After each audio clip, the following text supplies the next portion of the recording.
Picture this, it's 1985. You've literally built a company from the absolute ground up, right in your own garage. You've poured your entire soul into it. And then you're systematically stripped of your power and fired. Fired from your own company. It's kind of unimaginable, right? Losing control of the very empire you created.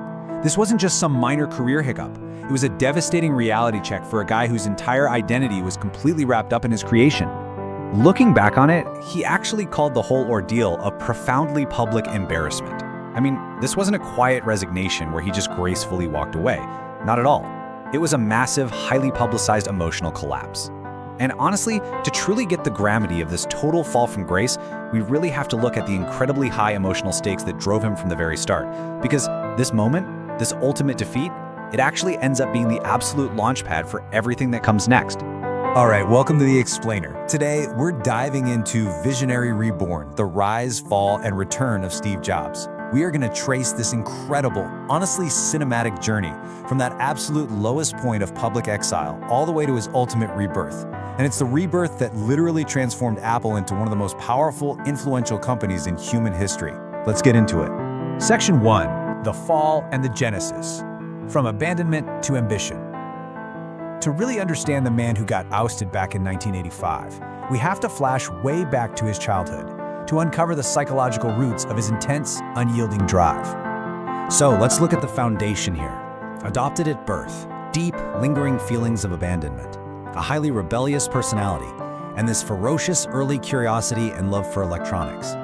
Now, these aren't just, minor trivia facts. That early feeling of being abandoned, it fueled a massive psychological need for control.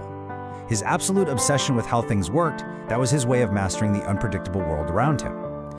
Even his rebellion, it wasn't just him acting out as a kid. It was the psychological bedrock of an entrepreneur who simply refused to accept the status quo. Section 2, Apple's Rise and Reality Distortion. Building the Dream. So eventually that rebellious kid collides with another brilliant mind, Steve Wozniak, and the spark between them was instantaneous.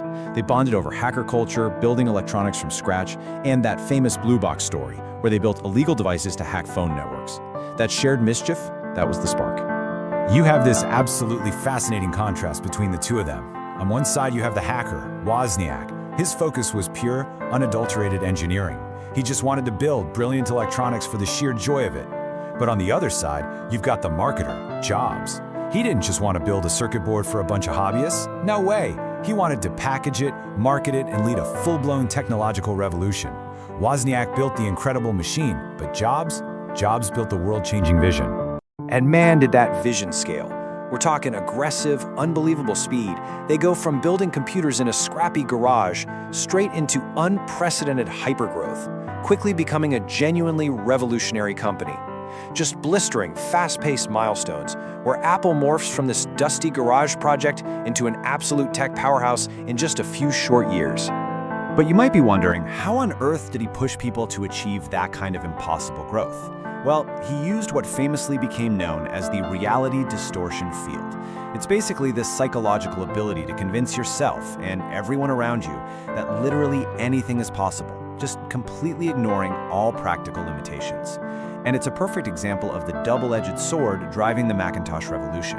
On one hand, it allowed him to change personal computing forever by pushing his team to do the impossible.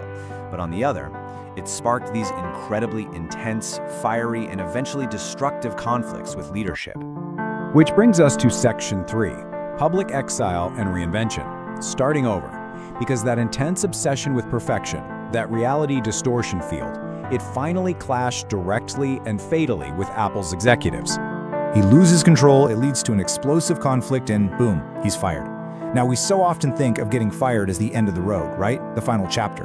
But this period of exile, these wilderness years, it was a reinvention from the ashes. It wasn't a total defeat at all. It was a grueling, desperately necessary climb. It gave him the crucial space he needed to mature, to reinvent his leadership style, and to just completely rebuild his vision from the ground up. So what does he do? He starts completely over. He builds an entirely new computer company called Next. He buys this little computer graphics division called Pixar and guides them to create this massive, industry-changing hit you might have heard of, Toy Story. Through all these trials, he reinvented himself as a modern, capable CEO. Next and Pixar, they weren't just side projects to pass the time. They were his ultimate training ground. They gave him the exact blueprint he needed for his second app. All right, section 4. The triumphant return to Apple, saving the sinking ship.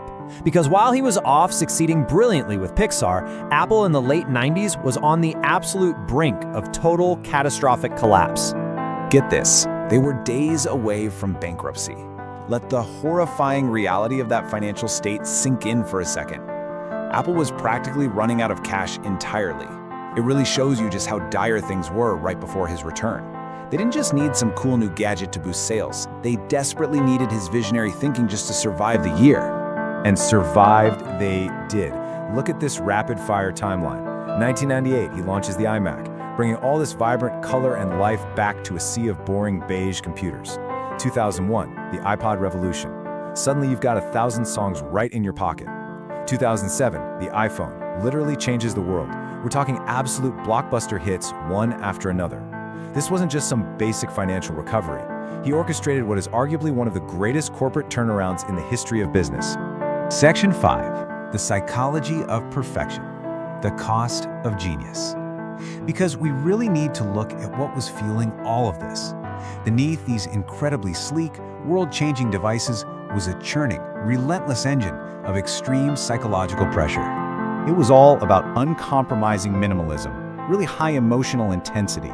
This extreme obsession with absolute perfection, combined with a notoriously harsh and demanding leadership style. You see, every single legendary product we just talked about wasn't just a piece of cool tech. No, it was a physical manifestation of his deep psychological need for absolute control. He would systematically strip away everything unnecessary, both in the products themselves and in his interactions with people, until only his pure vision of perfection remained. His leadership style was famously stark. Painfully direct. It perfectly highlights his dictatorial approach and just the brutal honesty he used with his employees. And it makes you wonder, right? Ask yourself, could you endure that kind of environment day in and day out? Does achieving that level of world-changing greatness actually require that level of ruthlessness? It's a deeply uncomfortable question about the true human price of innovation. Section 6. Impact, Illness, and Legacy. The final act. This was truly a visionary's final battle. Because despite all his immense wealth, despite having absolute, total control over the tech world, he faced a relentless, uncontrollable cancer diagnosis. For years, he fought this grueling battle with the illness. But even then, he continued to lead. Think about those incredibly poignant, unforgettable final keynote presentations. He looked increasingly frail, sure, but his absolute passion for innovation, it never dimmed, not even a little.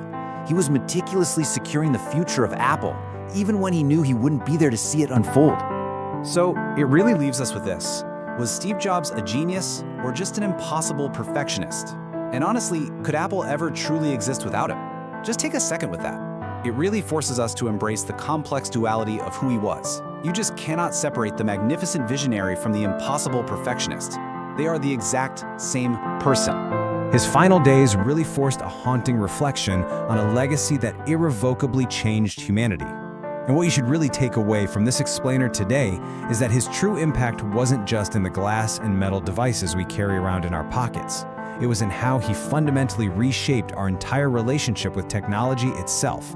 So the next time you pick up your phone, I want you to ask yourself, are you simply using the technology, or is the technology and the obsessive vision behind it shaping you?